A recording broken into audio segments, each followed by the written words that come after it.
পারমাণবিক বিদ্যুৎ কেন্দ্র বা চুল্লি দিয়ে কি অ্যাটম বোম বানানো সম্ভব, অথবা এই রেডিয়েশন থেকে বাঁচার উপায় কি করবেন? চলুন আজকে আমরা এই দুটো বিষয় জানবো। যদি এখন বাংলাদেশের আকাশে সূর্যের চেয়ে হাজার গুণ বড় শক্তিশালী একটা আলোর ঝলকানি দেখা যায়, তবে আপনার হাতে সময় আছে মাত্র 15 সেকেন্ড। পালানোর কথা ভুলে যান, কারণ 1 সেকেন্ডের ভুল সিদ্ধান্ত আপনি হয়তো ছাই হয়ে যাবেন। পারমাণবিক বোমা মানে কি সবার মৃত্যু? একদম না।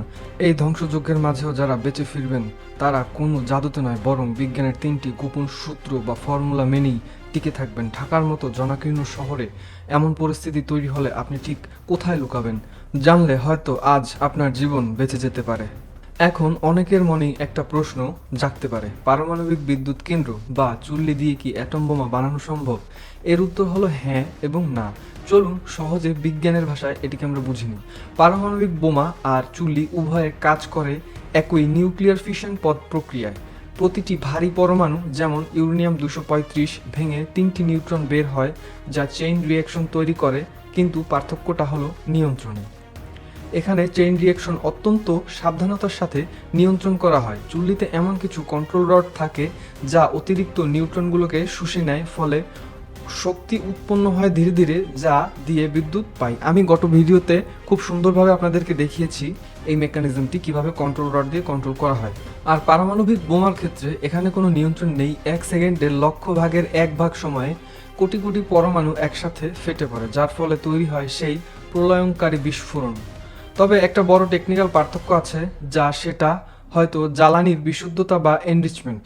বিদ্যুৎ কেন্দ্রে চুল্লিতে যে ইউরেনিয়াম ব্যবহার করা হয় তাতে মাত্র 3 থেকে 5% ইউরেনিয়াম 235 থাকে, কিন্তু একটি বোমা বানাতে হলে আপনার দরকার 90 বা তার থেকেও বেশি পার্সেন্ট ইউরেনিয়াম। অর্থাৎ সাধারণ বিদ্যুৎ কেন্দ্রের জ্বালানি দিয়ে সরাসরি বোমা বানানো সম্ভব নয়। এটা একটু টেকনিক্যাল উত্তর। অপরপক্ষে আমরা দেখতে পারি একটি পারমাণবিক চুল্লির বোমা বানানোর কাঁচামাল তৈরি করতে সাহায্য করে। চুল্লির ভেতরে ইউরেনিয়াম যখন জ্বলে তখন উপজাত হিসেবে প্লুটোনিয়াম 239 তৈরি হয়। এটি উপজাত হিসেবেই তৈরি হয়। এই প্লুটোনিয়াম সংগ্রহ করে রিপ্রসেসিং করলে তা দিয়ে খুব সহজেই শক্তিশালী পারমাণবিক বোমা বানানো সম্ভব। আর এই কারণেই সারা বিশ্ব পারমাণবিক চুল্লিগুলোর উপরে এত কড়াকড়ি নজর রাখছে। বিস্ফোরণ তো হয়ে গেল, কিন্তু এরপর আসে আসল বিপদ, রেডিয়েশন ফল আউট। বিস্ফোরণের পর আকাশের ধুলো আর ছাইয়ের একটি স্তর তৈরি হয় যা রেডিও অ্যাক্টিভ। এগুলো যখন বৃষ্টির মতো নিচে পড়ে তখন তাকেই বলা হয় ফল আউট। রেডিয়েশন আপনার শরীরে রেডিয়েশন সিকনেস তৈরি করতে পারে, যার ফলে বমি বমি ভাব, চুল পড়ে যাওয়া এবং দীর্ঘমেয়াদী ক্যান্সারও হতে পারে। তবে মনে রাখবেন, রেডিয়েশন সময়ের সাথে সাথে কমে আসে। প্রথম 24 থেকে 48 ঘন্টা হলো সব থেকে সংকটময় সময়। বাঁচার উপায় কি করবেন? যদি পারমাণবিক হামলা হয়ে যায় অথবা রূপপুর পারমাণবিক বিদ্যুৎ কেন্দ্রটি বিস্ফোরিত হয়, তবে আপনার বেঁচে থাকা নির্ভর করে 3টি জিনিসের উপর: দূরত্ব, আবরণ এবং সময়। প্রথম ধাপ, বিস্ফোরণ ঘটার সাথে সাথে কোনো কিছু না ভেবেই কাছাকাছি থাকা কোনো কংক্রিটের মজবুত দেয়ালে ঢুকে পড়ুন। যদি বেসমেন্ট থাকে তবে সেটা সব থেকে নিরাপদ। কংক্রিটের দেয়াল রেডিয়েশন আটকাতে সব থেকে ভালো কাজ করে। দ্বিতীয় ধাপ, বাইরে বের হবেন না। জানালা দরজা সব কিছু বন্ধ করে দিন। বাতাসের মধ্যে রেডিয়েশন ভেতরে আসতে পারে, তাই এসি বা ফ্যান বন্ধ রাখুন অন্তত 24 ঘন্টা।